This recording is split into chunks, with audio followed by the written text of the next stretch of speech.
Hello everyone, welcome to my channel Ganit Guru. और मैं अभिषेक सिंह आज फिर हाजिर हूं अपने एक नए वीडियो के साथ। आज के वीडियो में हम लोग एक्सरसाइज 2.1 को सॉल्व करेंगे। पिछले क्लास में हम लोग पॉलिनोमियल क्या होता है उसको समझे थे। पॉलिनोमियल में जितने भी टर्म्स यूज होते हैं जैसे कि वेरिएबल, कांस्टेंट, कोफिशिएंट टर्म्स, उसके बाद मोनोमियल, बाइनोमियल, ट्राइनोमियल, उसके अलावा linear equation, quadratic equation, cubic equation, quadric equation, ये सारे टर्म को हम लोग समझ चुके थे। तो और वो सारा बेसिक कॉन्सेप्ट हम लोग का क्लियर हो गया था। उसके बाद हम लोग के पास समझने के लिए कुछ नहीं बचा था। तो आज के वीडियो में हम लोग एक्सरसाइज 2.1 को 1 बाय 1 सॉल्व करेंगे और इसके बाद वाला जो वीडियो होगा उसमें हम लोग आगे बढ़ते जाएंगे। जैसे जीरो ऑफ द पॉलिनोमियल को शुरू करेंगे और उसका बेसिक कॉन्सेप्ट देने के बाद उसका एग्जाम्पल और एक्सरसाइज को बनाएंगे। तो आज का वीडियो भी बहुत लंबा नहीं होने वाला है, छोटा ही वीडियो है, इसलिए वीडियो को कहीं भी स्किप नहीं कीजिएगा। छोटा वीडियो है लेकिन इंपॉर्टेंट वीडियो है। और वीडियो शुरू होने से पहले चैनल को लाइक और सब्सक्राइब जरूर कर दीजिएगा, अपने दोस्तों के साथ शेयर जरूर कर दीजिएगा ताकि मेरा कोई भी नया वीडियो आप लोग मिस नहीं करें। मेरे हर नए वीडियो का जानकारी आपको नोटिफिकेशन के थ्रू मिलता रहेगा, इसलिए बेल आइकन को भी दबाना बिल्कुल नहीं भूलिएगा। तो शुरू करते हैं आज का वीडियो। आज के वीडियो में जो हम लोग सबसे पहला क्वेश्चन करने जा रहे हैं एक्सरसाइज 2.1 का, वो क्या है? 4x स्क्वायर पहला का पहला 4x square minus 3x plus 7। तो क्या ये पॉलिनोमियल है? तो सबसे पहले तो हम लोग पॉलिनोमियल के बारे में क्या पढ़े थे वो दिमाग में लाना होगा। पॉलिनोमियल किसको कहते हैं? जिसमें वेरिएबल हो, कांस्टेंट हो और हर टर्म बेसिक अर्थमेटिक फंडामेंटल जो ऑपरेशन होता है प्लस और माइनस उसके थ्रू जुड़ा हुआ होना चाहिए। तो यहाँ पे ये उस तरह से है भी। दूसरी बात कि एक्सपोनेंट का पावर नेगेटिव नहीं होना चाहिए, वो होल नंबर में होना चाहिए। तो यहाँ पे एक्सपोनेंट का पावर हम लोग का जो है, जो एक्सपोनेंट है वेरिएबल का जो पावर है वो हम लोगों का पॉजिटिव है। यहाँ पे 2 है, यहाँ 1 है, यहाँ पे कुछ है ही नहीं। तो इसको हम लोग पॉलिनोमियल तो कहेंगे। इसमें 1 वेरिएबल भी है। कैसे? सिर्फ x और x ही ये इसमें वेरिएबल है। तो इसका रीजन क्या हो जाएगा कि चूंकि इसमें वेरिएबल एक है, एक्सपोनेंट होल नंबर में है, इसलिए ये एक पॉलिनोमियल है और पॉलिनोमियल इन 1 वेरिएबल है। ठीक है, तो पहले का आंसर क्या हो जाएगा? हाँ। उसके बाद दूसरा नंबर जो क्वेश्चन है, दूसरा नंबर क्वेश्चन में कहा जा रहा है y स्क्वायर प्लस √2। ठीक है, ये भी एक पॉलिनोमियल होगा। क्यों? क्योंकि y स्क्वायर, y का जो एक्सपोनेंट है या y का जो पावर है वो +2 है, मतलब होल नंबर में है, वो नॉन नेगेटिव इंटीजर नहीं है। इसलिए y स्क्वायर प्लस √2 एक कांस्टेंट टर्म हो गया। y स्क्वायर जो है वो वेरिएबल है और एक ही वेरिएबल है इसमें। कौन सा है? y।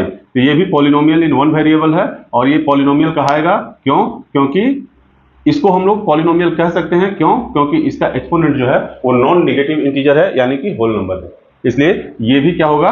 पॉलिनोमियल होगा, पॉलिनोमियल इन 1 इंटीजर। ये भी होगा पॉलिनोमियल इन 1 इंटीजर। अब तीसरे नंबर पे आते हैं।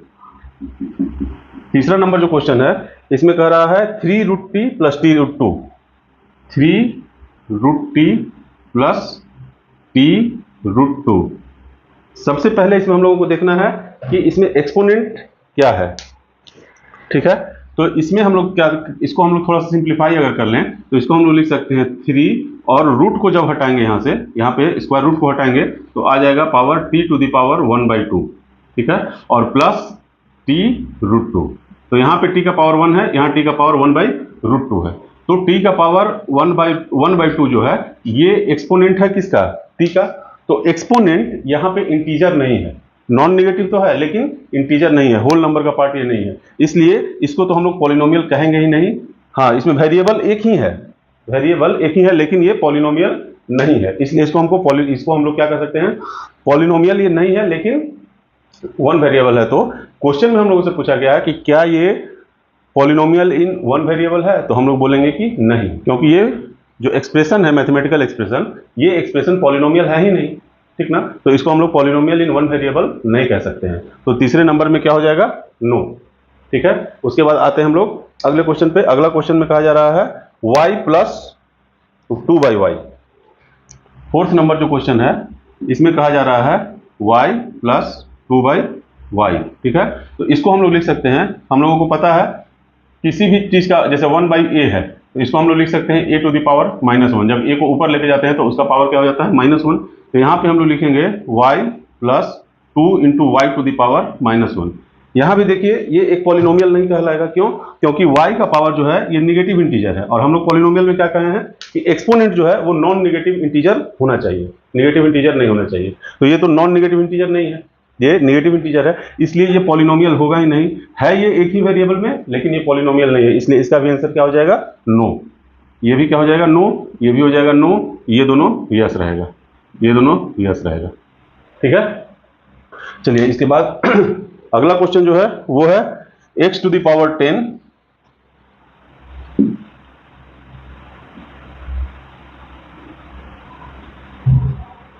अगला क्वेश्चन जो है 5 नंबर, वो है x to the power 10 plus y to the power 3 plus t to the power 50, t to the power 50। इसमें एक्सपोनेंट जो है x का एक्सपोनेंट 10, y का एक्सपोनेंट 3 और t का एक्सपोनेंट 50, तीनों का एक्सपोनेंट जो है वो नॉन नेगेटिव इंटीजर है, यानी होल नंबर का पार्ट है, वो होल नंबर ही है वो। लेकिन इसमें वेरिएबल कितना हो गया? एक वेरिएबल x हो गया, एक वेरिएबल y हो गया, एक वेरिएबल t हो गया। तो इसमें 3 वेरिएबल है, तो इसको हम लोग पॉलिनोमियल इन 1 वेरिएबल तो नहीं कर सकते हैं। पॉलिनोमियल है लेकिन पॉलिनोमियल इन 3 वेरिएबल है। इसमें एक वेरिएबल x हो गया, एक वेरिएबल y हो गया, एक वेरिएबल t हो गया। ठीक है, इसका एक्सपोनेंट 3 है, इसका एक्सपोनेंट, इसका 10 है, x का, y का 3 है और t का 50 है। तो कहने का मतलब एक्सपोनेंट तो सही है, लेकिन वेरिएबल इसमें 3 दिया हुआ है। तो हम लोगों से क्वेश्चन पूछा गया पॉलिनोमियल इन 1 वेरिएबल, तो ये पॉलिनोमियल इन 1 वेरिएबल नहीं है, इसका भी जवाब क्या होगा? नो। ठीक है, अब आते हैं हम लोग 2 नंबर क्वेश्चन पे। 2 नंबर क्वेश्चन में क्या कहा जा रहा है? Right the coefficients of X square in each of the following. नीचे में 4 क्वेश्चन है, उसमें x का कोफिशिएंट को लिखना है, एक्स स्क्वायर के कोफिशिएंट को लिखना है। पहला क्वेश्चन है 2 का जो फर्स्ट है, 2 का फर्स्ट नंबर, इसमें लिखा हुआ है 2 plus x square plus x. हम लोगों को बताना क्या है? Coefficient of X square. Coefficient of X square हम लोगों को बताना है, तो एक्स स्क्वायर के आगे में हम लोग 1 मान सकते हैं। तो इसमें क्या होगा? ये x है, इसको ध्यान ही नहीं देना है, ये 2 है, इसको भी ध्यान नहीं देना है। अब बचा सिर्फ एक्स स्क्वायर, तो एक्स स्क्वायर के आगे में यहाँ पे प्लस साइन था, तो ये क्या हो गया? एक्स स्क्वायर का कोफिशिएंट क्या हो जाएगा? यहाँ पे लिखेंगे हम लोग, here coefficient of X square is coefficient of X square is equal to 1, only 1। ठीक है, एक्स स्क्वायर के साथ जो जुड़ा हुआ है, यही अगर माइनस रहता आगे में तो यहाँ पे कोफिशिएंट हम लोग -1 लिखते हैं, लेकिन यहाँ पे प्लस है आगे में तो ये +1 ही रहेगा। ठीक है, दूसरा क्वेश्चन है 2 minus x square plus x cube. दूसरा नंबर में है 2 minus x square plus x cube. यहाँ पे कोफिशिएंट क्या है? अगर यहाँ पे 1 हम लोग लिख ले, 1 इंटू एक्स स्क्वायर, तो एक्स स्क्वायर का कोफिशिएंट क्या हो जाएगा? -1। ठीक है, एक्स स्क्वायर का कोफिशिएंट यहाँ पे क्या होगा? -1। हम लास्ट क्लास में कोफिशिएंट के ऊपर काफी लेक्चर दिए थे, वो आप लोगों को याद होगा कि कोफिशिएंट जब भी होता है तो साइन के साथ होता है। तो x का कोफिशिएंट 1 है और 1 के साथ साइन क्या जुड़ा हुआ है? माइनस। तो यहाँ पे जो कोफिशिएंट होगा वो क्या होगा? -1 होगा। ठीक है, +1 इसमें था, इसमें क्या हो गया? -1। तीसरे नंबर क्वेश्चन में कहा जा रहा है π/2 एक्स स्क्वायर प्लस एक्स। तीसरा नंबर क्वेश्चन है π/2 एक्स स्क्वायर प्लस एक्स। यहाँ पे एक्स स्क्वायर का कोफिशिएंट क्या है? π/2। तो यहाँ पे लिखेंगे coefficient of X square is equal to π/2। ये क्या हो जाएगा? π/2 के बराबर हो जाएगा। उसी तरह चौथे नंबर क्वेश्चन में एक्स स्क्वायर है ही नहीं, मतलब इसको देखिएगा, √2x -1 है। ठीक है, चौथे नंबर क्वेश्चन में, तो इसमें एक्स स्क्वायर है ही नहीं। इसमें क्या करते हैं हम लोग? अपने से एक्स स्क्वायर जोड़ देते हैं, लेकिन एक्स स्क्वायर तो है नहीं, तो इसको 0 से मल्टीप्लाई कर देते हैं। ठीक है, अब 0 से मल्टीप्लाई होने के बाद क्या हो जाएगा? ये टर्म क्या हो जाएगा? पूरा का पूरा 0 हो जाएगा। तो इसको हम लोग लिख सकते हैं 0 इंटू एक्स स्क्वायर। तो एक्स स्क्वायर का कोफिशिएंट यहाँ पे क्या हो जाएगा? 0। समझ में आ रहा है? जहां पे टर्म नहीं दिया रहा है, जैसे एक्स स्क्वायर का पूछ रहा है, एक्स स्क्वायर इस मैथमेटिकल एक्सप्रेशन में था ही नहीं, या इस पॉलिनोमियल में एक्स स्क्वायर था ही नहीं। तो जब एक्स स्क्वायर नहीं था तो 0 के साथ मल्टीप्लाई करके हम एक्स स्क्वायर को लिख सकते हैं। तो एक्स स्क्वायर का कोफिशिएंट क्या हो जाएगा? 0। ठीक है, इसको मतलब बहुत ज्यादा इसको लेंदी लेकर के नहीं चलना, बहुत आसान है, ये सिर्फ समझना है और कुछ नहीं करना है। अब आते हैं हम लोग क्वेश्चन नंबर 3 में। क्वेश्चन नंबर 3 बहुत आसान है। ये चैप्टर जो है ना पॉलिनोमियल, इसमें कहीं जान नहीं है, थोड़ा सा भी जान नहीं है इसमें। बस इसको समझ लीजिए बेसिक कॉन्सेप्ट, और इसको पूरे मैथमेटिक्स में इसको यूज कीजिए। जैसे give one example each of A binomial of degree 35 end of a monomial of degree 100। एक बाइनोमियल बताना है और एक मोनोमियल बताना है। तो ये दोनों टर्म हम लास्ट क्लास में समझा चुके थे। बाइनोमियल किसको कहते हैं? वैसा पॉलिनोमियल जिसमें सिर्फ और सिर्फ दो टर्म हो, उसको हम लोग बाइनोमियल कहेंगे। वैसा पॉलिनोमियल जिसमें सिर्फ और सिर्फ एक टर्म हो, उसको हम लोग मोनोमियल कहेंगे। ठीक है, तो मोनोमियल के लिए एक्सपोनेंट कितना दिया है? 100, तो x टू द पावर 100 लिख देंगे। ये एक एग्जांपल हो गया। ठीक है, x टू द पावर 100 लिख दें, x to the power y to the power 100 लिख दें। ये सब क्या है? एग्जांपल है किस चीज का? मोनोमियल का। t टू द पावर 100 लिख दें, ये भी क्या है? मोनोमियल का एग्जांपल है। तो ये हो गया आपका मोनोमियल, ये हो गया मोनोमियल। अब बाइनोमियल पे आते हैं। बाइनोमियल क्या होता है? बाइनोमियल क्या है? बाइनोमियल में दो टर्म होता है। इसमें पावर हम लोगों को कितना दिया हुआ है? 35। तो हम सिंपली लिख सकते हैं x to the power 35 plus x भी लिख सकते हैं, या x to the power 35 plus 5 लिख दीजिए, कुछ भी लिख सकते हैं, लेकिन एक में x का पावर 35 होना ही चाहिए। बाइनोमियल है तो दो टर्म होगा इसमें। या फिर 3x टू द पावर 35 भी लिख सकते हैं, 4x to the power 35 plus 1 plus 5, कुछ भी लिख सकते हैं। दो टर्म होगा जिसमें एक टर्म में x का पावर कितना होना चाहिए? 35। बाइनोमियल है तो दो टर्म होगा, मोनोमियल है तो एक ही टर्म होगा। तो यही एक सिंपल सा एग्जांपल आप लोग लिख सकते हैं। इसमें कहीं कोई किंतु भाई कुछ भी लिख सकते हैं। इसका आंसर मैच करने के चक्कर में मत रहिएगा, किताब में ये दिया हुआ है तो हम लोग का दूसरा कैसे आ रहा है, उसके आंसर से कोई मतलब नहीं है। आप कोई भी एक टर्म लिख दीजिएगा किसी भी वेरिएबल में जिसका पावर 100 होगा, वो मोनोमियल हो जाएगा 100 पावर का। ठीक है,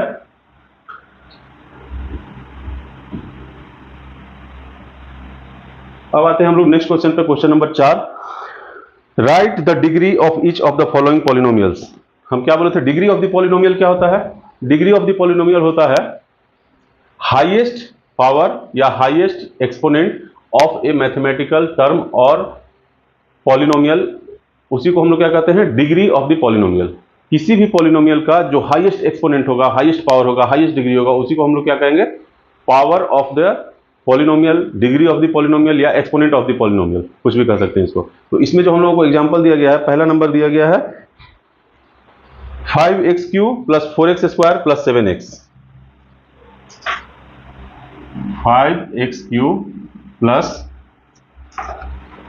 4x² प्लस 7x, ये दिया हुआ है। तो इसमें x का हाईएस्ट पावर कितना है? 3 है। तो इसमें हम लिखेंगे degree of the polynomial, degree of the polynomial क्या हो जाएगा? 3। ठीक है, क्योंकि x का हाईएस्ट पावर कितना है? 3 है। उसी तरह दूसरे क्वेश्चन में लिखा हुआ है 4 माइनस y²। इसमें वेरिएबल कौन है? y है। तो वेरिएबल का हाईएस्ट पावर क्या है? यहाँ पे 2 है। तो यहाँ पे डिग्री ऑफ द पॉलिनोमियल कितना हो जाएगा? 2। ठीक है, दूसरे नंबर क्वेश्चन में। तीसरे नंबर क्वेश्चन में लिखा हुआ है 5t।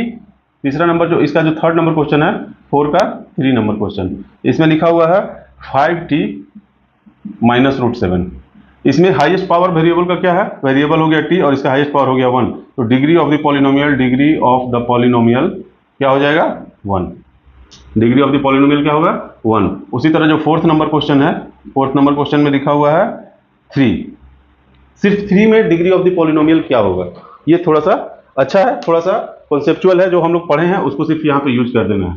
किसी भी कांस्टेंट टर्म का, कोई भी कांस्टेंट पॉलिनोमियल है, कांस्टेंट पॉलिनोमियल याद है ना, जिसमें सिर्फ कांस्टेंट टर्म हो, 3 हो गया, 5 हो गया, 7 हो गया, ये सब क्या है? कांस्टेंट पॉलिनोमियल है। तो कांस्टेंट पॉलिनोमियल में 3 into x to the power 0 लिख सकते हैं। क्यों? Anything to the power 0 is equal to क्या होता है? 1। तो 3 to the x to the power 0 कितना हो जाएगा? ये हो जाएगा 1। तो ये 3 इंटू 1 दैट इज 3, यही रह गया। समझ में आ रहा है? तो हम लोग को जो भी कांस्टेंट टर्म रहेगा उसमें डिग्री ऑफ द पॉलिनोमियल हमेशा 0 होगा। क्यों? यहाँ पे x का पावर कितना है? 0, हाईएस्ट पावर यही है। 5 के साथ x टू द पावर 0 कर देंगे, हाईएस्ट पावर वही है। 7 के साथ x टू द पावर 0 कर देंगे, हाईएस्ट पावर वही है। तो डिग्री ऑफ द पॉलिनोमियल क्या हो जाएगा यहाँ पे? 0। किसी भी कांस्टेंट टर्म का डिग्री ऑफ द या कांस्टेंट पॉलिनोमियल का डिग्री ऑफ द पॉलिनोमियल क्या होता है? 0। इसको आप लोग याद भी रख सकते हैं, समझना जरूरी है, लेकिन ये दिमाग में ऐसे ही सेट हो जाना चाहिए कि डिग्री ऑफ द पॉलिनोमियल क्या होता है? Highest power of the variable. तो इसमें वेरिएबल हम लोग अपने से x लिख दिए, उसका पावर 0 किए, तब ये कितना हो जाएगा? 1। तो 3 इंटू 1 3 हो गया। तो किसी भी कांस्टेंट पॉलिनोमियल का जो डिग्री ऑफ द पॉलिनोमियल होता है वो क्या होता है? 0 ही होता है, और उसमें दूसरा कुछ नहीं हो सकता है। ठीक है, तो फोर्थ नंबर क्वेश्चन भी हम लोग का हो गया। अब आते हैं हम लोग 5 नंबर में। 5 नंबर क्वेश्चन है, classify the following as linear, quadratic and cubic polynomials. तो हम लोग लास्ट क्लास में बहुत डिटेल में इसको समझे थे कि लीनियर पॉलिनोमियल किसको कहेंगे, क्वाड्रेटिक पॉलिनोमियल किसको कहेंगे और क्यूबिक पॉलिनोमियल किसको कहेंगे। लीनियर पॉलिनोमियल उसको कहेंगे जिसमें वेरिएबल का हाईएस्ट पावर कितना हो, 1 हो। क्वाड्रेटिक पॉलिनोमियल किसको कहेंगे जिसमें वेरिएबल का हाईएस्ट पावर कितना हो, 2 हो। और क्यूबिक पॉलिनोमियल किसको कहेंगे जिसमें वेरिएबल का हाईएस्ट पावर कितना हो, 3 हो। ठीक है, तो पहला क्वेश्चन है एक्स स्क्वायर प्लस एक्स। पहला क्वेश्चन है 5 का फर्स्ट क्वेश्चन है एक्स स्क्वायर प्लस एक्स, ये कौन सा पॉलिनोमियल है। तो इसमें वेरिएबल का हाईएस्ट पावर कितना है, 2 है, तो ये होगा क्वाड्रेटिक पॉलिनोमियल। ये क्या होगा, क्वाड्रेटिक पॉलिनोमियल। दूसरा नंबर क्वेश्चन क्या है, दूसरा नंबर है x minus x cube, x minus x cube. इसमें क्या है, वेरिएबल का हाईएस्ट पावर कितना है, 3 है, तो ये क्यूबिक हो जाएगा। ठीक है, उसके बाद y plus Y square plus 4, तीसरा नंबर y plus Y square plus 4, ये कितना हो जाए, ये कौन सा होगा, इसमें हाईएस्ट पावर कितना है, 2 है, तो जिसका पावर 2 होता है उसको हम लोग क्या कहते हैं, क्वाड्रेटिक पॉलिनोमियल हो गया। ये क्या हो गया, क्वाड्रेटिक पॉलिनोमियल हो गया। उसके बाद 1 प्लस एक्स, चौथा नंबर 1 प्लस एक्स, इसमें एक हाईएस्ट पावर क्या है, 1 है, वेरिएबल का हाईएस्ट पावर कितना है, 1 है, ये कितना है, 1 है। तो जब हाईएस्ट पावर 1 होता है तो इसको हम लोग क्या कहते हैं, लीनियर पॉलिनोमियल। ठीक है, ये क्या हो गया, लीनियर पॉलिनोमियल। पांचवा नंबर क्वेश्चन में क्या कह रहा है, 3t, इसमें भी हाईएस्ट पावर वेरिएबल का कितना है, 1 है, तो ये भी क्या हो जाएगा, लीनियर पॉलिनोमियल हो जाएगा। उसके बाद आर स्क्वायर, ये क्या होगा, ये क्वाड्रेटिक पॉलिनोमियल होगा। ठीक है, ये क्या होगा, क्वाड्रेटिक। क्यों आर स्क्वायर देख करके कंफ्यूज मत होइएगा कि एक ही टर्म है, हमको टर्म से इसमें मतलब नहीं होता है। लीनियर पॉलिनोमियल, क्यूबिक पॉलिनोमियल या फिर quadratic polynomial, quartic polynomial, quintic polynomial, इन सब में हम लोगों को टर्म से कोई मतलब नहीं है। सिर्फ हम लोगों को highest power of the polynomial ही देखना होता है, चाहे वो सिंगल टर्म में हो या फिर ज्यादा टर्म में हो। जैसे एक आर स्क्वायर है ना, सिर्फ आर स्क्वायर को हम लोग लिख सकते हैं क्या, are square plus 0r plus 0। ठीक है, अब ये हो गया 3 टर्म में, ये भी हो गया 0, ये भी हो गया 0, और यहां बच गया क्या, सिर्फ आर स्क्वायर। लेकिन हाईएस्ट पावर क्या है, 2 है। हम लोगों को नंबर ऑफ टर्म से कोई मतलब है ही नहीं। जब हम लोगों को लीनियर, क्वाड्रेटिक, क्यूबिक या क्वार्टिक बताना हो तो उसमें नंबर ऑफ टर्म से कोई मतलब नहीं है, सिर्फ highest power of the variable देखेंगे, वो जितना रहेगा उसके हिसाब से उसका नोमेनक्लेचर कर देंगे। जैसे यहाँ पे हाईएस्ट पावर 2 है तो क्वाड्रेटिक हो गया, जहां हाईएस्ट पावर 3 रहेगा वो क्यूबिक हो जाएगा, जहां हाईएस्ट पावर 2 रहेगा वो 1 रहेगा वो लीनियर हो जाएगा, जहां पे 4 रहेगा वो क्वाड्रेटिक हो जाएगा। ठीक है, नेक्स्ट है आर स्क्वायर, वो हो गया। उसके बाद है 7x क्यूब, ये भी क्या है, सिंगल टर्म है, लेकिन इसमें highest power of the variable क्या है, 3 है, तो ये भी क्या हो जाएगा, क्यूबिक पॉलिनोमियल, ये भी हो जाएगा क्यूबिक पॉलिनोमियल। बस इतना ही था इस चैप्टर में, यही क्वेश्चन था। इसको बनाने में मुश्किल से 10 मिनट लगा हम लोगों को। ठीक है, तो 10 मिनट इसलिए लगा क्योंकि इसका सारा कॉन्सेप्ट हम लोगों के पास पहले से था। अगर कॉन्सेप्ट नहीं होता तो हम लोग कहीं ना कहीं फंस जाते। इसीलिए मैथमेटिक्स में कोई भी एक्सरसाइज बनाने से पहले उससे रिलेटेड जितना भी कॉन्सेप्ट है उसको एक बार समझने का कोशिश जरूर कीजिए। कॉन्सेप्ट क्लियर हो जाएगा ना तो एक्सरसाइज हम लोगों के लिए एकदम आसान हो जाएगा। कहीं से भी हो सकता है कैलकुलेशन मिस्टेक हो जिसकी वजह से आंसर ना आए, वो अलग बात है, लेकिन कॉन्सेप्ट क्लियर रहेगा ना तो हमेशा सही डायरेक्शन में बढ़िएगा, डायरेक्शन गलत नहीं होगा। हो सकता है एक बार में नहीं, दूसरे बार में बने, लेकिन बनेगा जरूर। ठीक है, तो मैथ को अच्छा करने के लिए 2-3 चीज बहुत जरूरी है। सबसे पहले कि उससे रिलेटेड, जिस क्वेश्चन को सॉल्व कर रहे हैं उससे रिलेटेड कॉन्सेप्ट हम लोगों के पास हो। दूसरा बात, कैलकुलेशन का स्किल हमारे पास हो। तीसरा, टाइम मैनेजमेंट हम लोगों के पास होना चाहिए। अगर ये 3 चीज हम लोग अच्छे से कर लिए ना तो फिर मैथमेटिक्स में अच्छा होने से हम लोगों को कोई नहीं रोक सकता है। इस बात को गांठ बांध लीजिए। अब नेक्स्ट वीडियो में हम लोग जीरो ऑफ द पॉलिनोमियल पढ़ेंगे, उस पर बेस्ड एग्जाम्पल बनाएंगे और उस पर बेस्ड हम लोग एक्सरसाइज को बनाएंगे। बस इतना ही था आज का वीडियो में, इतना ही था। बहुत छोटा वीडियो है लेकिन इंपॉर्टेंट वीडियो है, इसको ध्यान से देखिएगा और एक बार खुद से प्रैक्टिस भी कीजिएगा इस एक्सरसाइज को। फिर मिलते हैं नेक्स्ट वीडियो में, तब तक के लिए जय हिंद। और हाँ, चैनल को लाइक, शेयर और सब्सक्राइब करना बिल्कुल नहीं भूलिएगा।